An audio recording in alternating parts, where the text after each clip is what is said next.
Atin namang kilalanin ang Miss Universe Philippines 2024 candidates mula sa Mindanao.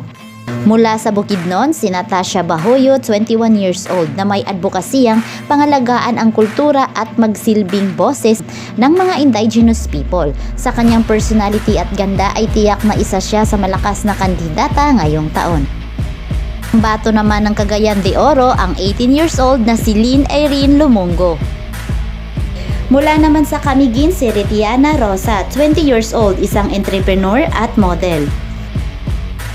Pangbato naman ng Davao City, si Maria Isabel Pilayo, 23 years old, na ang advokasya ay fitness and health para sa mga babae.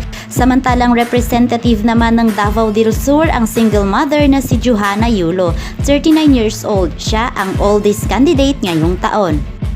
Mula naman sa napakagandang isla ng Siargao, ipinakikilala si Joshelle Ocampo, 26 years old.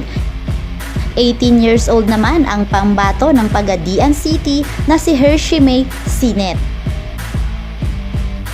Isa kaya sa kanila ang kokoronahang Miss Universe Philippines 2024?